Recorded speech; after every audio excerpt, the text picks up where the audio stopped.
My husband said he was going to Toronto for a 2-year work assignment. I saw him off in tears. The moment I got home, I transferred the entire $650,000 from our joint account. The next day, I went to the courthouse and filed for divorce. The terminal at O'Hare International Airport was bustling with people. I held Mark's hand tightly, tears streaming down my face uncontrollably.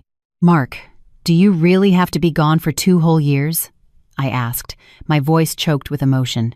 Mark gently wiped my tears away, his own voice filled with reluctance. "Hannah, you know how important this project is for my career. 2 years will fly by. I'll video call you all the time. But I'll miss you." I buried my head in his chest. He patted my back softly. "Silly girl, I'll miss you too, but this is a huge opportunity for our future. When I come back, we'll have enough money to finally put a down payment on a house in a good neighborhood." The boarding announcement echoed through the hall. Mark kissed my forehead deeply. "Wait for me." I stood frozen, watching his back disappear through the security checkpoint until my vision blurred with tears. The travelers around me hurried past, no one noticing the weeping woman in the corner. I wiped my eyes with a tissue, took a deep breath, and turned to leave the airport. In the back of the Uber, I leaned against the window, watching the familiar Chicago streets blur past. The driver glanced at me in the rearview mirror. "Seeing someone off?" I nodded, not saying a word. "Seeing you so upset? Must be a boyfriend or husband." "My husband," I replied softly. The driver sighed. "It's tough for young couples these days, having to live apart for work. But don't you worry, a good man always comes back." I managed a faint smile but didn't respond. The car soon arrived at our condo building in Lincoln Park. I paid the fare and walked into the home Mark and I had shared. The empty apartment echoed with my footsteps. I stood in the entryway, looking at the pair of slippers he'd left behind by the door, and a bitter laugh escaped my lips. I kicked off my heels, walked barefoot into the living room, and sank onto the sofa. Pulling my phone from my purse, I opened my banking app. The balance of our joint account was displayed clearly: $650,482.17. This was our entire life savings from 5 years of marriage.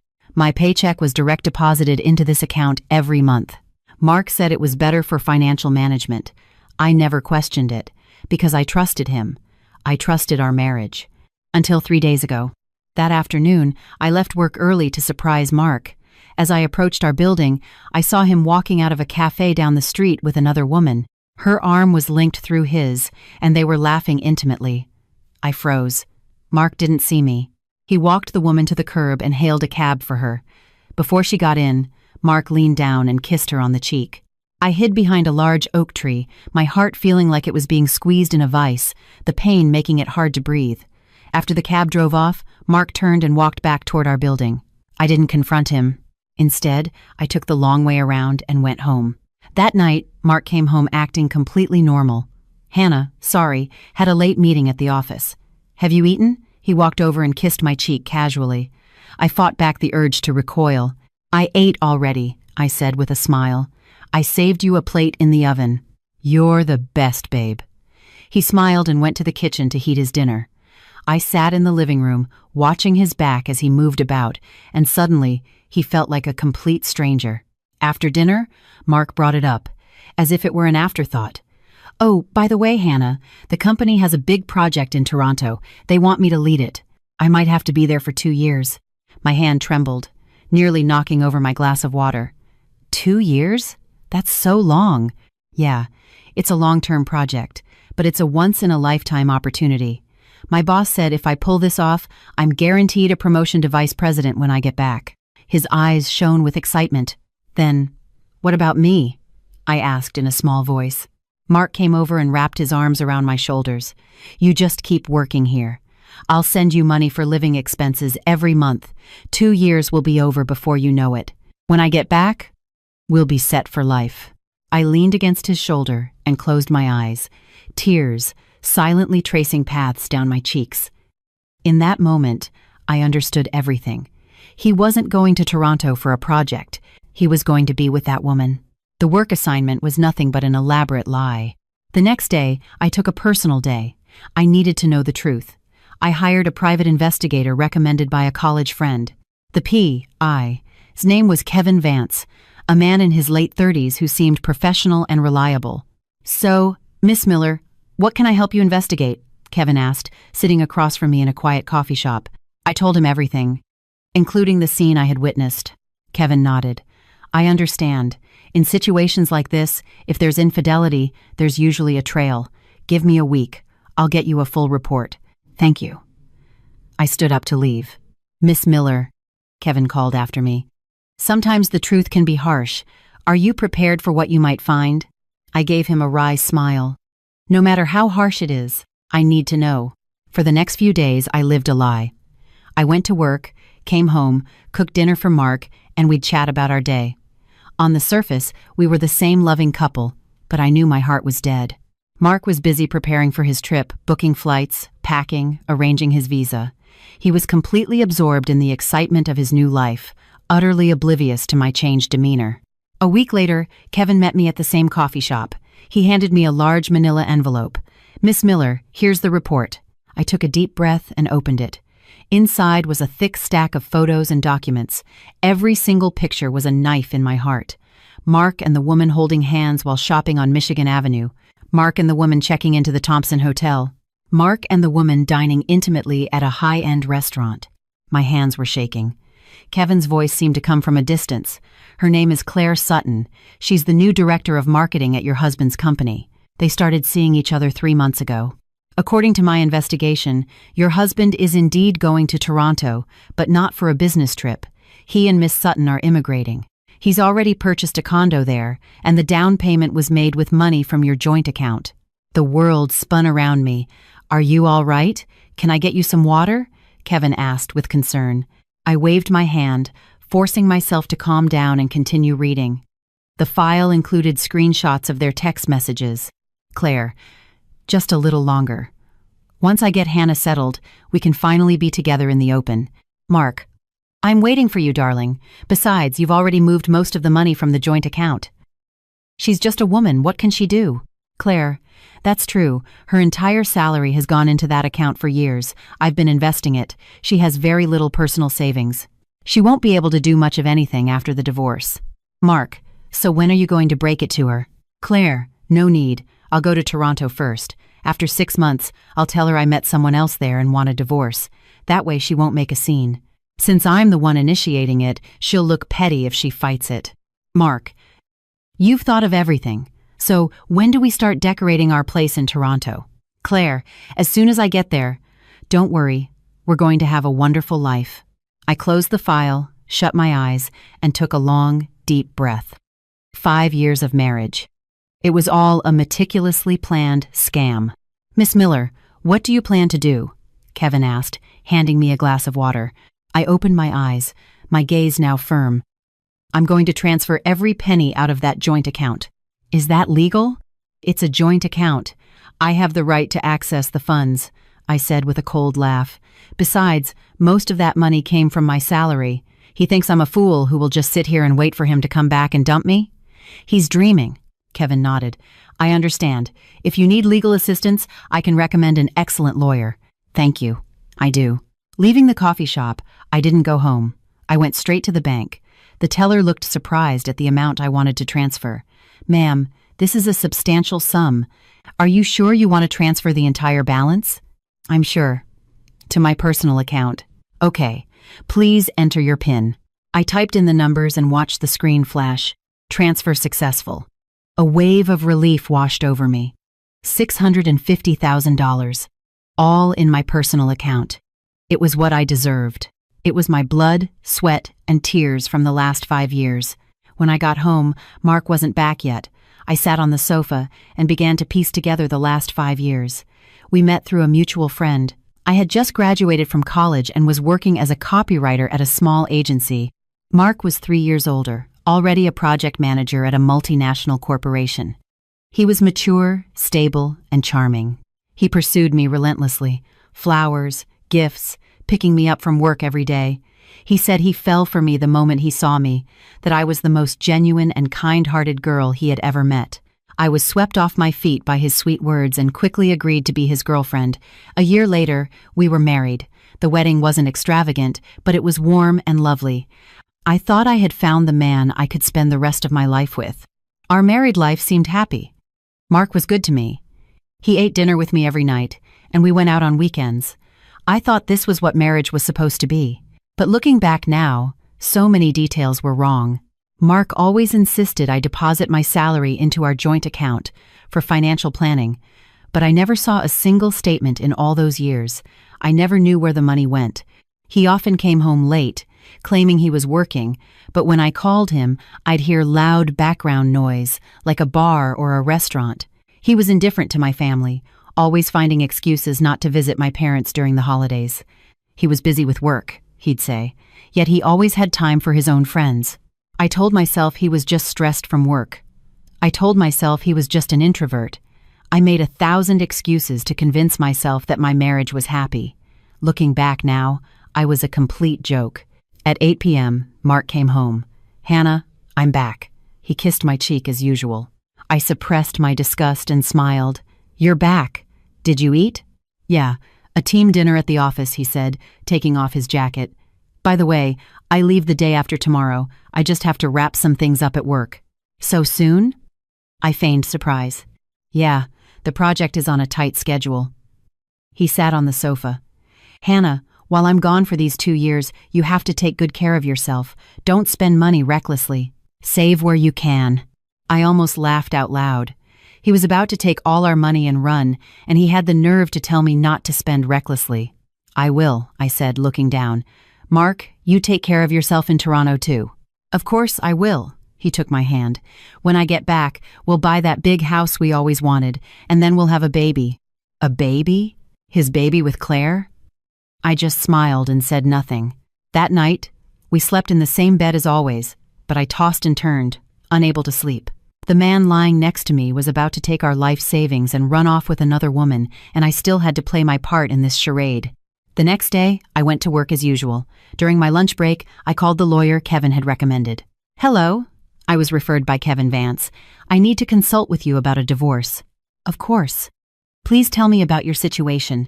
The lawyer's voice was professional and reassuring. I told her everything. After listening, the lawyer, Miss Davis, said, "Based on what you've described, your husband has committed adultery and is attempting to transfer marital assets. Your action of moving the money from the joint account to your personal one is legally sound, as it is marital property and you have a right to control it. So if I file for divorce now, what can I expect?" I asked. "First, you can sue for damages due to emotional distress, as he is the at-fault party. Second, regarding the division of assets, if you can prove that the majority of the funds in the joint account came from your salary, you can argue for a larger share. Also, if your husband has used marital funds to purchase property abroad, that property is also subject to division." Her analysis gave me a clear path forward. "What documents do I need to prepare?" "Your marriage certificate, social security numbers, evidence of his infidelity, a list of assets, bank statements, and so on. You can start gathering these, and we can schedule a time to meet and discuss in detail." After hanging up, I started preparing the documents. The marriage certificate and our social security cards were in a drawer at home. Kevin had already given me a complete set of evidence of the affair. I could print the bank statements online. Everything was ready. On my way home from work, my mom called. "Hannah, I hear Mark is going to Toronto for work?" "Yes, Mom. The company is sending him," I said calmly. "Then what about you? Will you be okay at home alone?" my mom asked, her voice full of worry. "I'll be fine, Mom. I'm a grown woman. I can take care of myself. But 2 years is a long time. Maybe you should go with him." "Mom, my job is here. I can't just quit. Besides, he's going for work, not to live there permanently. There's no point in me going." My mom sighed. "I guess so. Well, you have to take care of yourself. Call me if you need anything." "I will, Mom." After hanging up, I smiled bitterly. I couldn't imagine how heartbroken my mom would be if she knew I was about to get divorced. But I had no regrets. It was better to end a loveless marriage than to suffer in it. When I got home, Mark was packing. A large suitcase was filled with clothes and toiletries.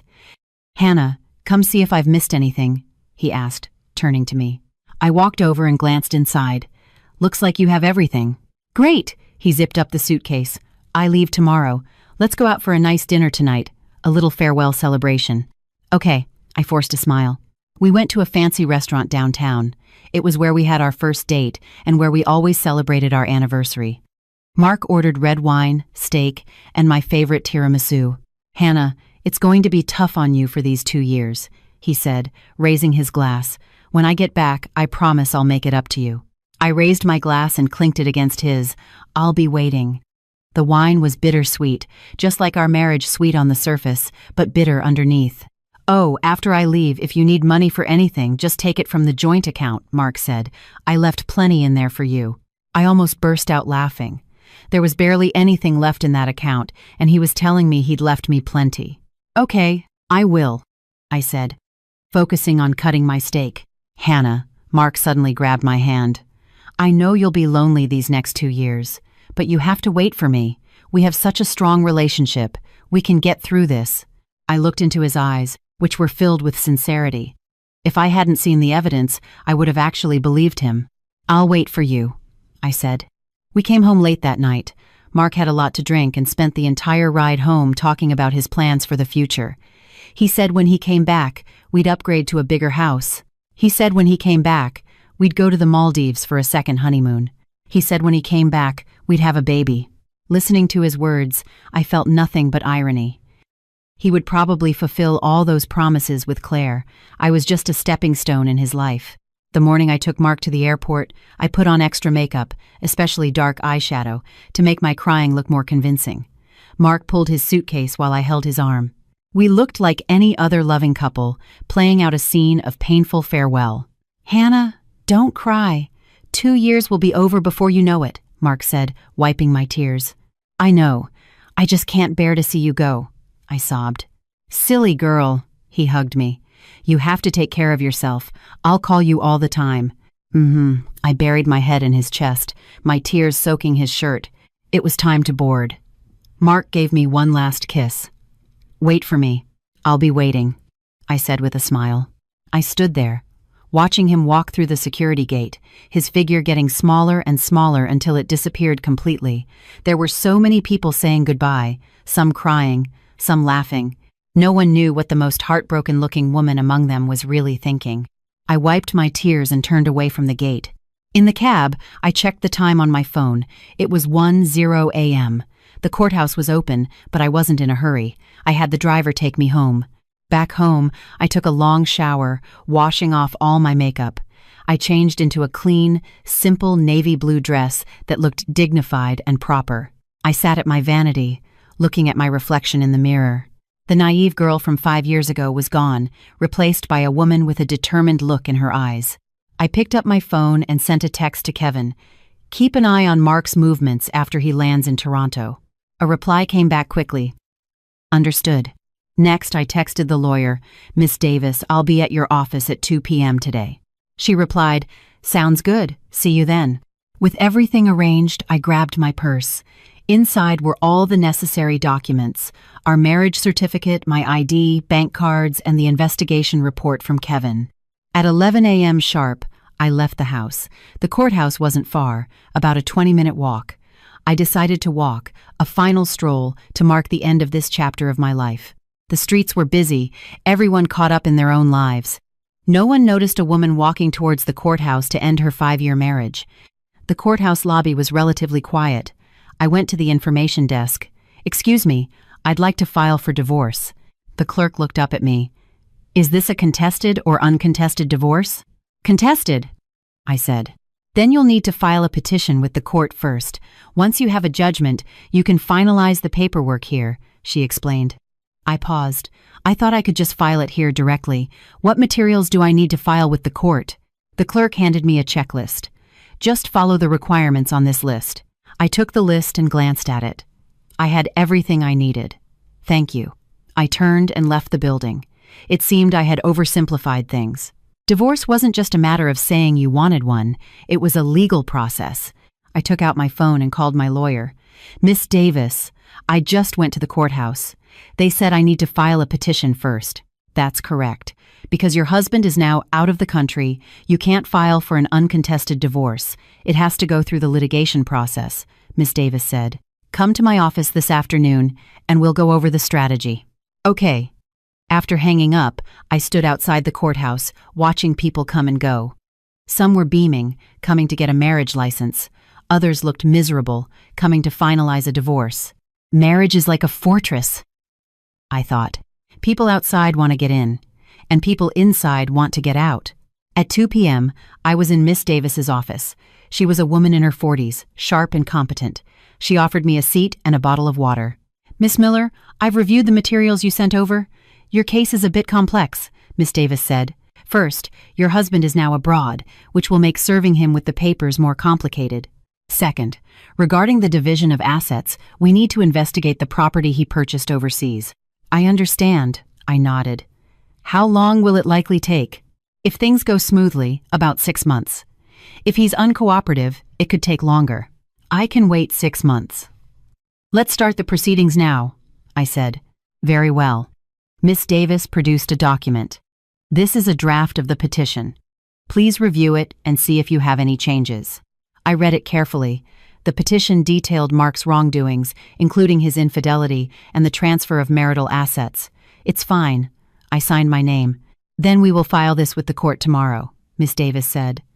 Also, the matter of you transferring the funds from the joint account, it's best to keep that confidential for now. If he finds out, he might try to take preemptive action. I understand, I said. No one knows about it except you. Leaving the law firm, I felt a sense of relief. The road to divorce was long, but I had taken the first step. When I got home, I started packing up Mark's belongings, his clothes, his books, his photos. Each item was once a part of my reality, but now they only filled me with disgust. I put everything into boxes, planning to ship them to his parents. Let them see what kind of a son they raised. While I was packing, my phone rang. It was Mark. I took a deep breath and answered. Hannah, I've landed in Toronto. Mark's voice sounded excited. Oh, was the flight okay? I tried to keep my voice normal. It was great. The weather here is nice, but the jet lag is tough, he said. How was your day? Did you cry a lot? I'm okay, I said. You should get some rest. Hannah, I love you. I paused for a few seconds, then said, me too. After hanging up, I stared at the call log on my phone and laughed. He said he loved me, but he only loved a naive, gullible woman who would happily hand over her money. He never loved the real me. The next few days, I went to work as usual and continued clearing out his things at night. I packed up everything of Mark's and arranged for it to be shipped. I also rearranged the furniture and took down all our photos together. The apartment slowly transformed into a space that was mine alone. Without his presence, I felt a sense of freedom. 5 days later, Miss Davis called.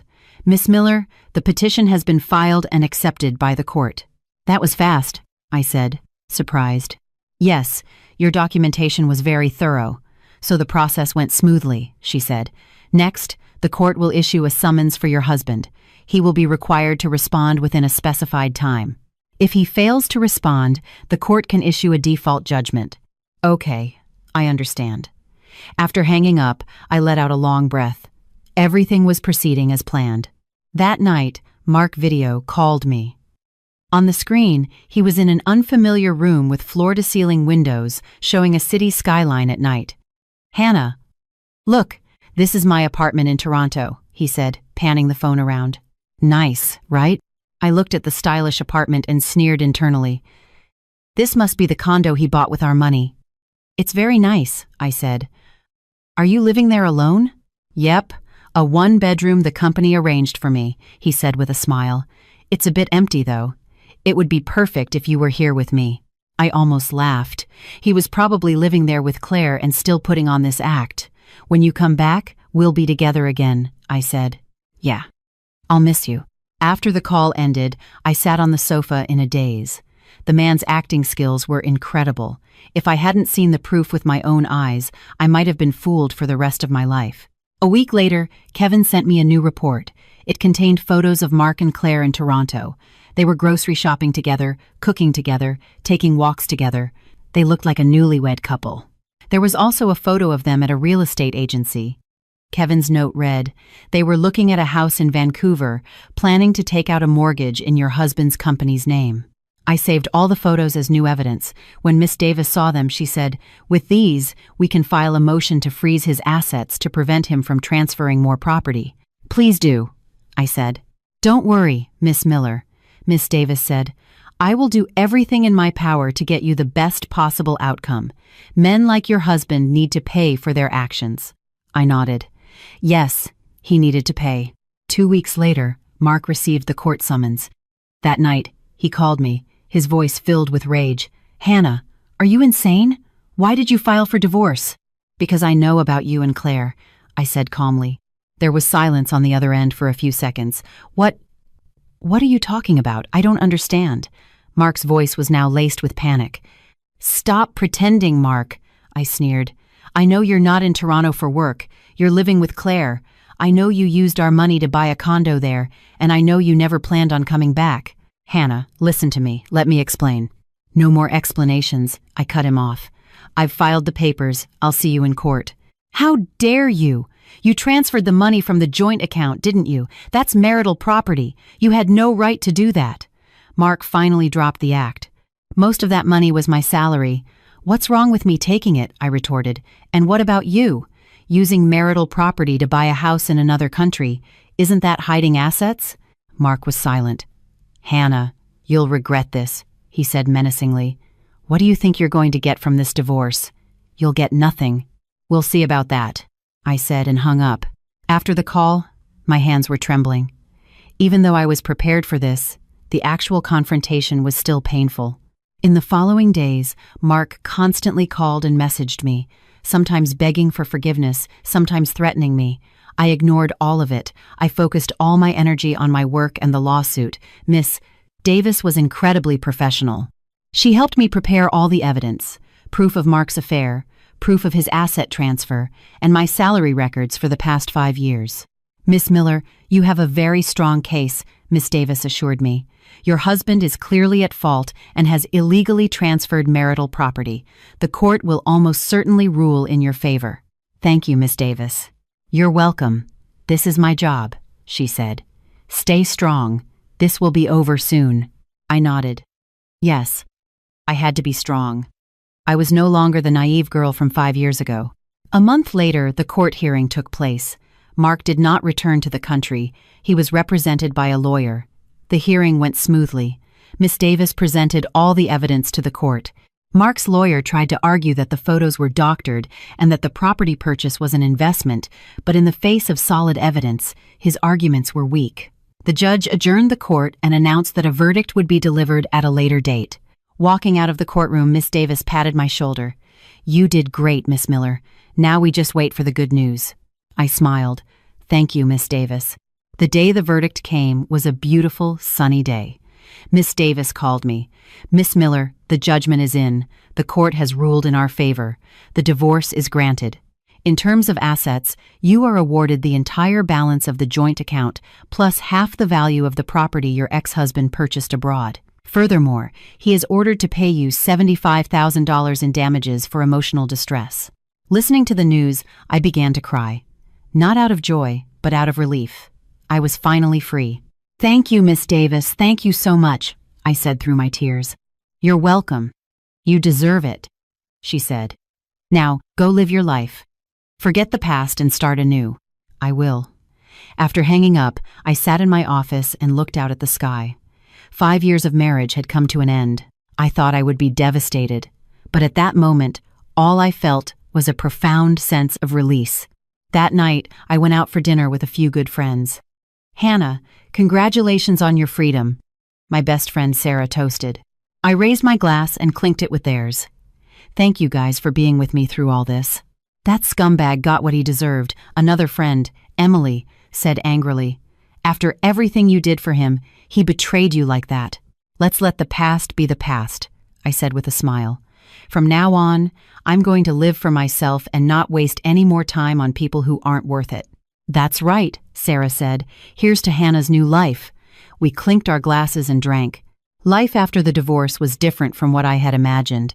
I thought I would be sad, crying myself to sleep every night, but in reality, I felt liberated. Without Mark, I no longer had to worry about when he would come home, no longer had to walk on eggshells to please him, no longer had to hand over my entire paycheck.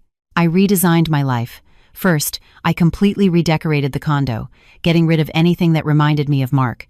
I bought new furniture and painted the walls. The place felt fresh and new, just like my life. Second, I signed up for a yoga class. I went after work every day. It was great for both my body and my mind. I also learned to cook different cuisines. When Mark was around, I always made the American comfort food he liked. Now, I could make whatever I wanted to eat. I also started traveling. I packed a bag and went to all the places I had always wanted to see, but never had the chance. I met interesting people, heard fascinating stories. I realized the world was so much bigger than my failed marriage, with so many other things worth pursuing. 6 months later, Mark's mother found me. "Hannah, can you please forgive Mark?" "He knows he was wrong," she said, holding my hand. Her eyes red. I gently pulled my hand away. "I'm sorry, Mrs. Evans, I can't." "But you were married for 5 years. You had such a deep connection. How can you just end it like this?" she pleaded. "A relationship can't be sustained by one person's effort alone," I said calmly. "Mark cheated on me. That's a fact. I can't forgive him." "He was just confused for a moment. He was seduced by that harlot," she said, agitated. "He's already broken up with her. He wants to come back to you." I laughed coldly. "He broke up with her? Is that because the court ordered him to pay me, and now he's broke?" Her face paled. "I know you're hurting, and I know you pity your son," I said. "But please try to understand my position. Mark and I are divorced. We are not getting back together. Please don't come looking for me again." With that, I turned and walked away. I could hear her sobbing behind me, but I didn't look back. I knew I was being cold, but I didn't regret it. I had given Mark his chance. He was the one who threw it away. A few months later, I met a man at work named Ben Carter. He was the new manager in the marketing department, a couple of years older than me, mature, stable, and very charming. We got to know each other through a work project. He was very kind to me, often helping me with work-related issues. One day, he asked me out to dinner. "Hannah, I heard you're divorced," he said straightforwardly. I was a bit taken aback, but nodded. "Yes." "Are you seeing anyone now?" he asked, looking directly into my eyes. I shook my head. "No." "Then, can I have the chance to ask you out?" he said earnestly. "I know this might be too soon, but I really like you. I like your independence, your strength, your kindness. I want to take care of you, protect you, and give you a warm home." I looked into his sincere eyes and felt a stir in my heart. But I still shook my head. "I'm sorry, Ben. I'm not ready for a new relationship right now." "I understand," he said. "Then I'll wait. No matter how long it takes, I'll wait." That night, I went home and sat on my balcony, looking at the stars. Maybe one day I would believe in love again, but for now, I just wanted to love myself. A year later, the court judgment was enforced. Mark paid the damages and transferred the cash equivalent of his half of the Toronto property to me. With the $650,000 from the joint account, I now had nearly $1 million in savings. It was more than enough to live a comfortable life. I used some of the money to open a small coffee shop just downstairs from my building. It wasn't big, but it was cozy and welcoming. Every morning, I would brew coffee for my customers. In the afternoons, I would sit by the window, read a book, and enjoy the sun. Life became simple and beautiful. One day, Sarah came to my coffee shop.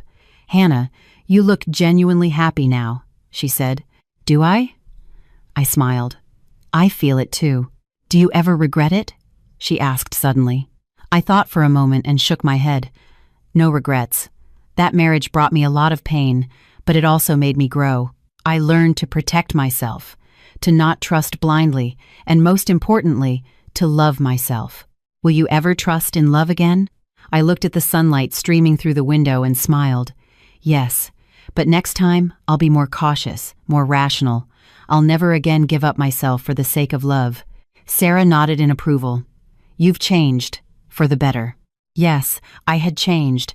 I was no longer the naive, easily deceived girl. I had become an independent, strong woman who knew what she wanted. 2 years later, one afternoon, a familiar figure walked into my coffee shop. It was Mark. He looked haggard, with streaks of gray in his hair. "Hannah," he said my name, his voice hoarse. I looked at him calmly. "What are you doing here?" I wanted to apologize," he said. "I'm sorry. For everything." I didn't say anything, just looked at him. "I know I did a lot of terrible things. I hurt you," he continued. "I regret it so much now, but I know it's too late. I just wanted to tell you, I'm sorry." "Okay, I heard you," I said. "Is there anything else?" Mark was taken aback. He shook his head. "Then please leave," I said, pointing to the door. He looked at me, his eyes filled with bitterness. "Hannah, do you really not hate me at all?" I thought for a moment. "I used to hate you. I hated you so much I wanted revenge. But I don't hate you anymore. I realized hating someone is exhausting. You're not worth it. Are you happy now?" he asked. "Very happy." I smiled. "Happier than I ever was with you." That sentence was like a dagger to his heart. He gave a bitter laugh, turned, and left the coffee shop. Watching his retreating back, I suddenly realized that the man I once loved so desperately was now just a stranger to me. Time is a wonderful thing. It heals all wounds. Now, my days are full and peaceful. I wake up, practice yoga for an hour, then make myself a leisurely breakfast. At 9 a.m., I open the coffee shop. For lunch, I'll make something simple, like pasta or a sandwich.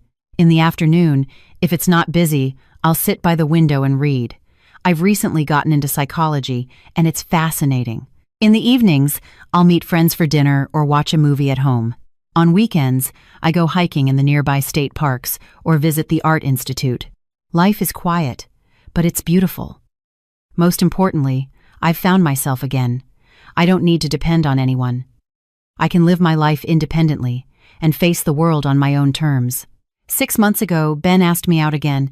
"Hannah, I've waited 2 years for you," he said. "I know you've been through a lot, and I'm not rushing you, but I want you to know that I'm still here, waiting." In that moment, I felt that maybe I could give him a chance. "Ben," I said, "I'm willing to try." He was ecstatic and hugged me tightly. "Really?" "Really," I smiled. "But I have to be honest. I'm not sure if I love you yet. I'm just willing to give us a chance." "That's enough. That's more than enough," he said. "I'll show you with my actions that I'm worthy of your love." We've been together for 3 months now. He's wonderful to me, gentle, considerate, and supportive. He respects my opinions, supports my career, and never pressures me into doing anything I don't want to do. Being with him feels comfortable and liberating. Maybe this is what real love is supposed to feel like. Not a whirlwind of passion, but a steady stream. Not possession, but respect. Not confinement, but freedom. I don't know what our future holds, but I'm willing to try, because I believe that as long as I love myself enough, am independent enough, and strong enough, I won't be hurt again. A few days ago, I got a message from an old acquaintance who knew Mark. He said Mark and Claire had broken up. She left him when she found out he was broke. He's now alone in Toronto, struggling to make ends meet. He asked if I could lend him some money to get through this tough time. I looked at the message and smiled. I replied, "I'm sorry, I can't help you." Then I blocked the number. Not because I'm heartless, but because I know his problems are of his own making. When he betrayed me, lied to me, and hurt me, did he ever consider my feelings? Now that he's down on his luck, he remembers me. Sorry, I'm not a recycling bin. I'm not here for anyone's emotional baggage. I just want to love myself and live my life. Last week, I went to a college reunion. Everyone was catching up. Some got promotions, some had their second child, some got divorced. When it was my turn, I said, "I'm divorced, I own a coffee shop, I have a new boyfriend, and I'm very happy." Everyone was surprised and congratulated me. A classmate asked, "Hannah, you don't regret getting divorced? After all, you were married for 5 years." I shook my head. No regrets. If I hadn't gotten divorced, I might have spent my whole life living a lie. The divorce was painful, but it allowed me to find myself again. "You're so brave," another classmate said. "A lot of women in your situation would have just put up with it, for the sake of the family. I didn't have children then, so the choice was easier," I said. "And I believe an unhappy family is more damaging to a child anyway." Everyone nodded in agreement. That night, I had a bit to drink. When I got home, I stood on my balcony, looking at the city lights. I thought about myself 3 years ago, the woman who tearfully saw her husband off at the airport. Back then, I thought my world was ending. But here I am now, living better than ever before. I proved that a woman doesn't need anyone to live a wonderful life. Today, a special customer came into the coffee shop. She was a young girl, probably in her early 20s. She ordered a latte and sat in a corner, quietly crying. I walked over and gently asked, "Do you need a tissue?" She looked up, her eyes red. "Thank you." I handed her a tissue and sat down across from her. "If you don't mind, would you like to talk about it?" She hesitated for a moment, then nodded. It turned out she had just found out her boyfriend was cheating on her. She didn't know what to do, forgive him, or break up. He said it was a one-time mistake. "That he still loves me," the girl said. "But I feel so hurt, so confused." Looking at her, I remembered myself 3 years ago. "Listen to me," I said earnestly. "There's no such thing as just once when it comes to cheating. It's either 0 times or countless times.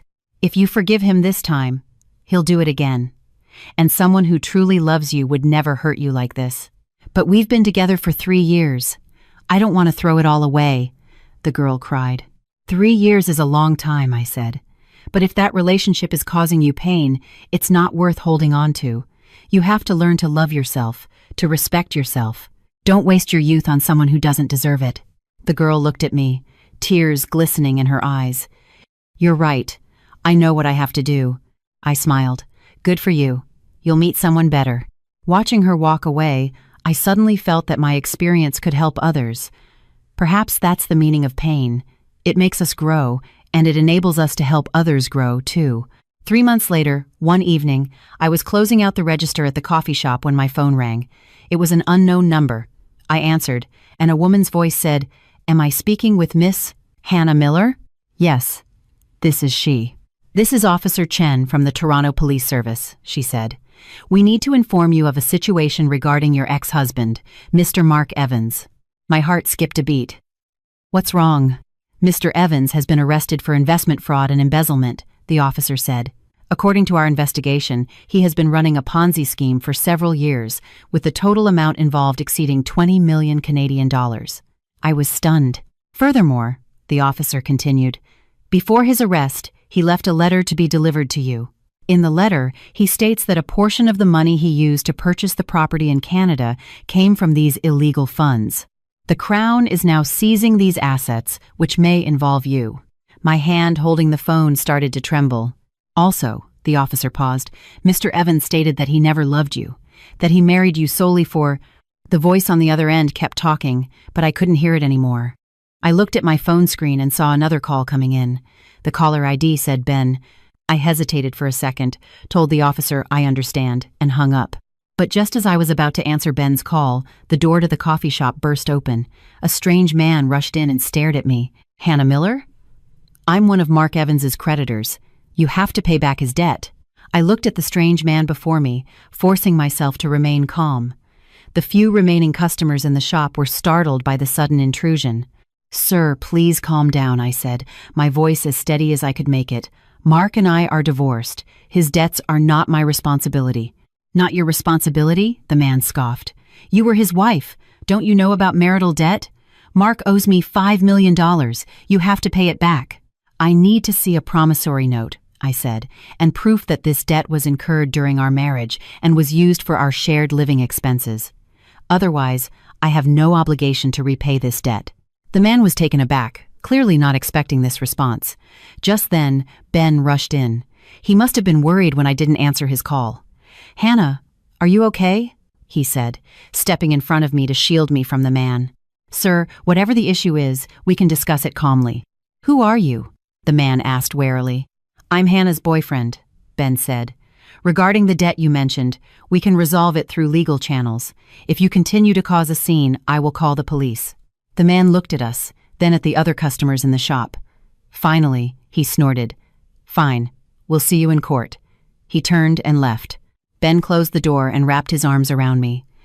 "You must have been terrified." I leaned into his embrace, my heart pounding. I had put on a brave face, but I was actually scared. "I'm so glad you're here," I whispered. "Silly girl. I told you I would protect you," he said, gently patting my back. "What was that about a debt?" I told him about the phone call from the police. After listening, Ben's brows furrowed. That bastard, Mark. What else has he done? I had no idea. I sighed. I thought after the divorce, I would be done with him. I never expected all this. Don't worry, Ben said. I'll go with you to see your lawyer tomorrow. You're divorced, and your assets have been legally divided. His criminal activities and debts in Canada have nothing to do with you. I nodded, but a sense of unease still lingered.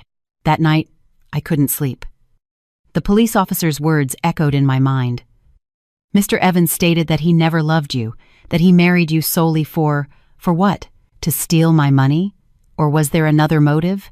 I suddenly realized that from the very beginning, I might have been just a pawn in his elaborate game. The next day, Ben accompanied me to see Miss Davis. After hearing the whole story, she let out a sigh of relief.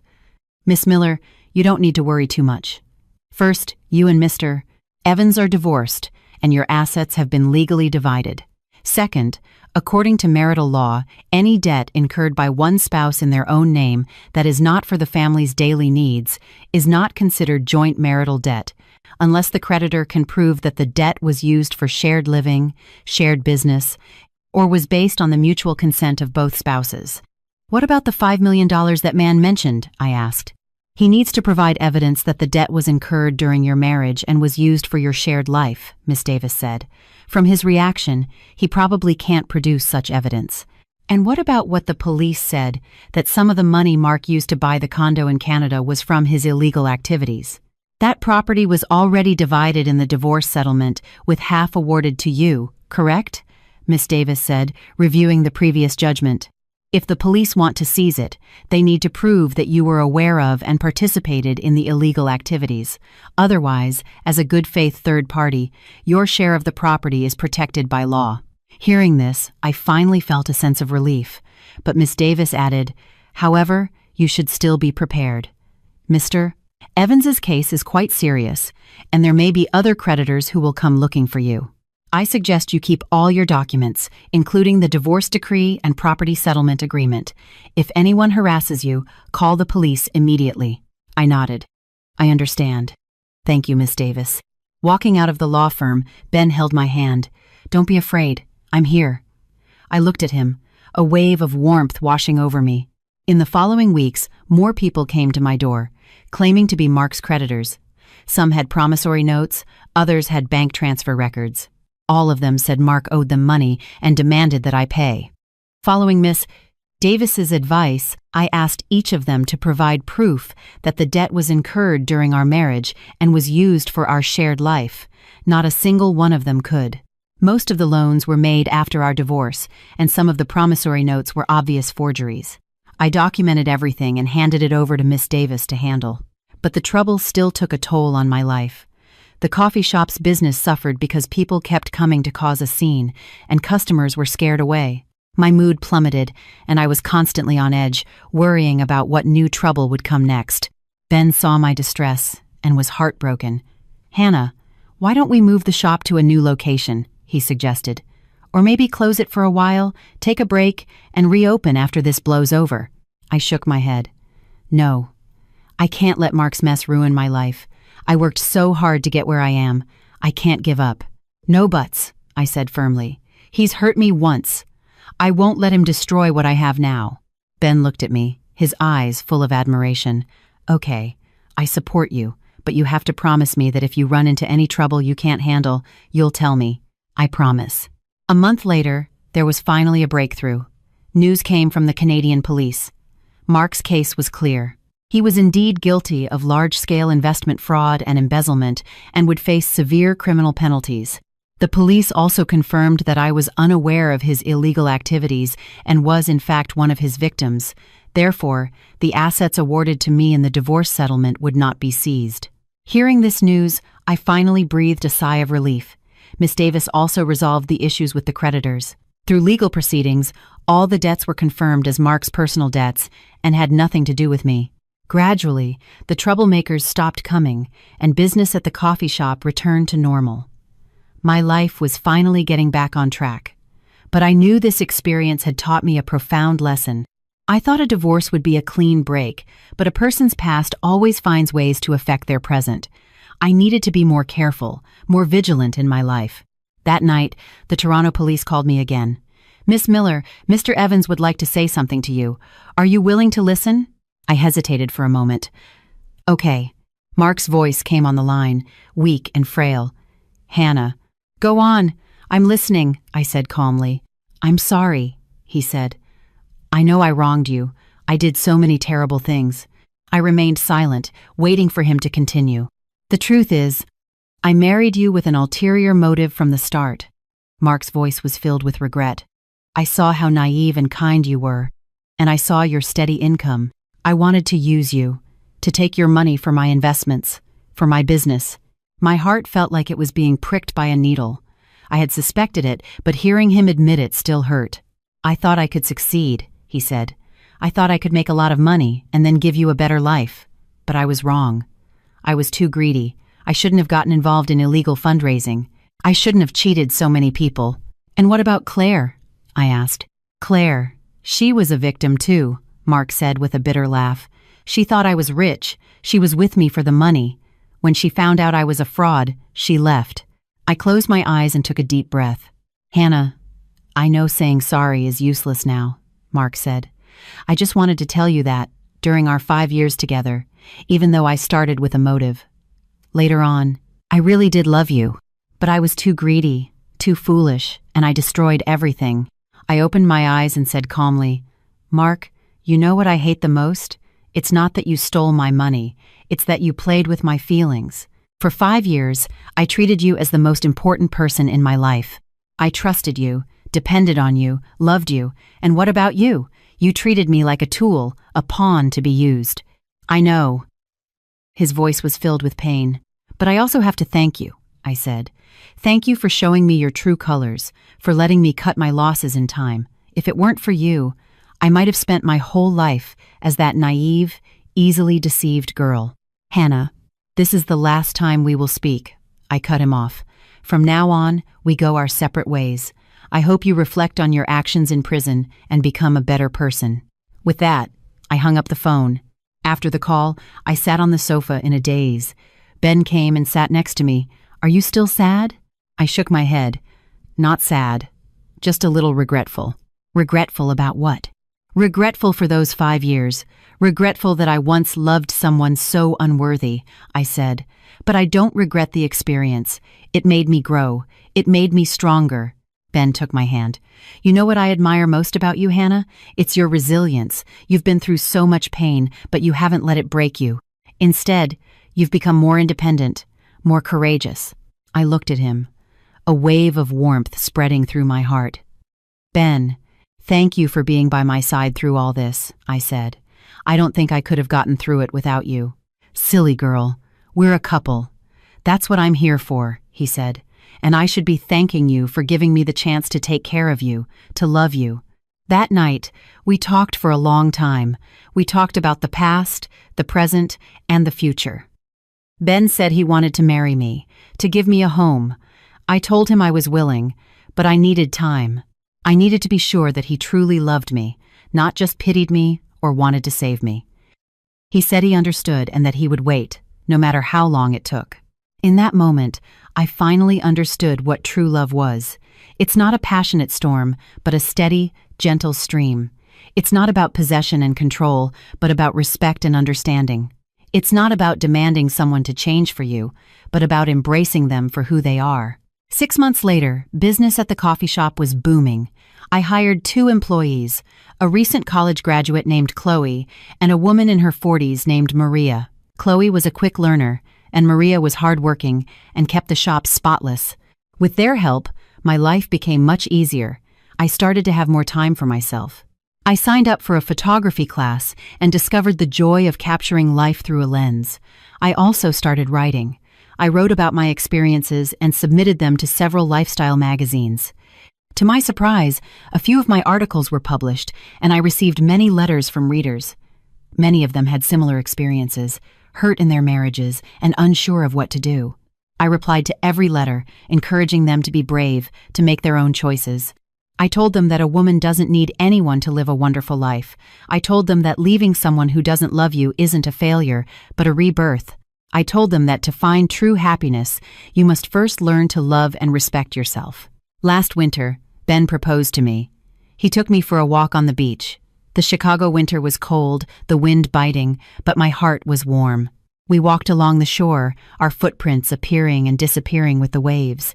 "Hannah," Ben suddenly stopped and turned to me. "I have something to tell you." "What is it?" I asked curiously. He got down on one knee, pulled a small box from his pocket, and opened it to reveal a diamond ring. "Hannah Miller, will you marry me?" he asked, looking into my eyes. "I know you've been through a painful marriage, and I know you're afraid. But I want you to know that I'm not Mark. I will spend my whole life loving you, protecting you, and making you happy. I will never lie to you, never betray you, never hurt you. I just want to walk through the rest of my life with you." I looked at him, tears streaming down my face. "Ben," I choked. "If you're not ready, I can wait," he said. "No matter how long, I'll wait." I shook my head and smiled through my tears. "No need to wait. I'm ready." He stood up excitedly, slipped the ring onto my finger, and pulled me into a tight embrace. The wind howled, and the waves crashed against the shore, but we held each other like two trees intertwined, never to be separated again. Our wedding was simple. We only invited our closest family and friends, no lavish venue, no expensive dress, just the most sincere blessings. My mom held my hand, her eyes filled with tears. "Hannah, I'm so happy to finally see you happy." "I am happy, Mom," I smiled.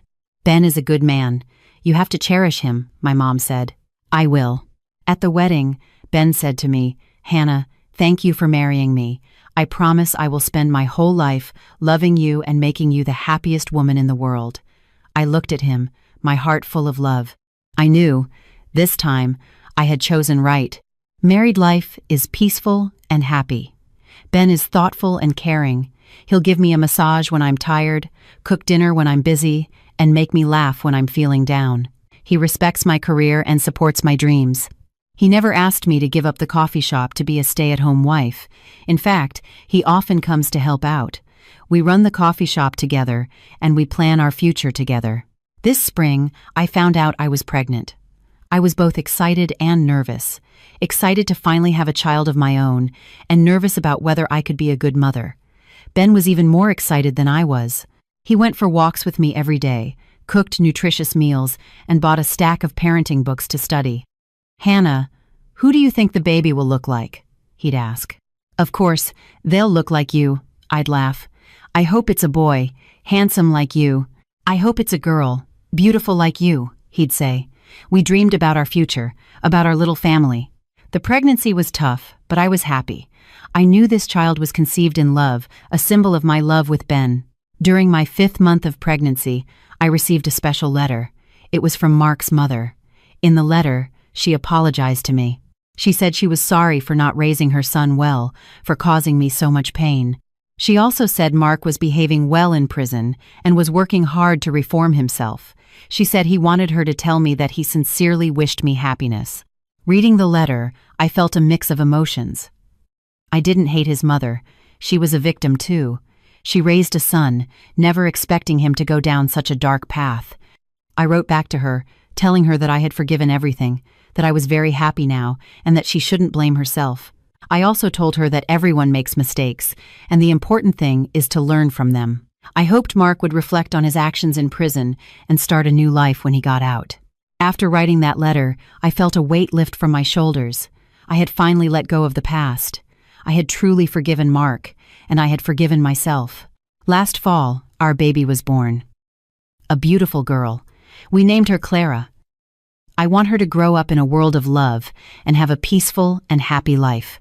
Looking at my daughter in my arms, I thought about the girl I used to be, naive and easily deceived. I had to go through so much pain to become the woman I am today. I will share my experiences with my daughter. I will teach her to protect herself, to love herself, to tell right from wrong. I will let her know that a woman can be gentle, but not weak, kind, but not foolish, loving, but she must first love herself. Now, my life is full and happy. I wake up, take care of my daughter, feed her, change her, play with her. When she's asleep, I go to the coffee shop to help out. Even with a child, I haven't given up my career. Ben is incredibly supportive. He always says a woman shouldn't have to give up her dreams just because she gets married and has children. In the afternoons, I take Clara to the park. In the evenings, the three of us have dinner together and talk about our day. This quiet life is everything I ever dreamed of. Last month, the coffee shop hosted a special event. I invited some women who had gone through similar experiences to share their stories. Some were recently divorced and still struggling with the pain. Some were still hesitating, unsure if they should leave their marriages. And some had already moved on and started new lives. I shared my story. I told them that leaving someone who doesn't love you isn't a failure, but a rebirth. I know it's painful. I know you're lost right now, I said. But please believe me, the pain is temporary. If you take that brave step, you'll find a wonderful world waiting for you. But I'm scared, a young woman said. I'm scared of being alone. Being alone is better than being in an unhappy marriage, I said. And who says being divorced means being alone? You can have your friends, your career, your own life. And you can find love again, with someone who truly loves you. Are you happy now? Another woman asked. I looked over at Ben, who was standing by the door, holding our daughter and smiling at me. Very happy, I said with a smile, happier than I ever imagined. After the event, many people came to thank me. They said my story had given them the courage to face their own lives.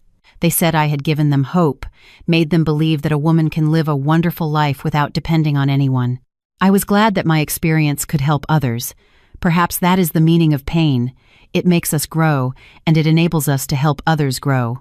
This year marks the 5th anniversary of my divorce. In these 5 years, I have been through a lot. I've grown from a dependent woman into an independent, strong one. I've gone from a broken victim to a guide for others. I've transformed from a hopeless divorcee into a wife and mother in a happy family. And it's all thanks to that one brave decision I made.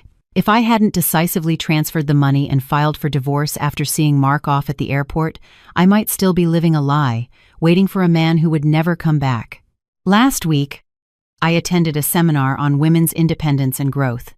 The speaker was a well-known female author who shared many stories of female empowerment. Listening to her, I felt deeply moved. I raised my hand to speak. I'd like to share my story, I said. 5 years ago, I got divorced. At the time, everyone said I was foolish, impulsive, that I would regret it. But today, 5 years later, I can proudly say that I have no regrets. Getting divorced was the best decision I ever made. The audience applauded. Divorce allowed me to find myself again, I continued. In my marriage, I lost myself, my dreams, my ability to think independently. I gave everything to my husband, thinking that was love. But I learned that a love where you lose yourself has no foundation. So, I want to tell all the women out there, whether you're single, in a relationship, or married, remember to never lose yourself. You can love someone, but you must first love yourself. You can give to someone, but never lose your identity. Because only when you are strong and independent can you find true happiness. The room erupted in another round of applause. After the seminar, many people came up to me, wanting to hear more of my story. I was happy to share. I hope my experience can help more women learn to love, respect, and protect themselves. Last night, my daughter said "Mama" for the first time. I cried with joy. I held her close and whispered in my heart, "My baby, Mama will always love you and protect you. I will raise you in a world of love, and you will grow up to be an independent, strong, and kind girl." Ben came over and wrapped his arms around us. We'll protect her together. I leaned against his shoulder, looking at my daughter in my arms, my heart overflowing with happiness. This is the life I've always wanted. A loving husband, a beautiful daughter, my own career, and my own friends. I no longer need to depend on anyone. I can live my life independently and face the world on my own terms. This story is over. Thank you for listening. See you in the next story.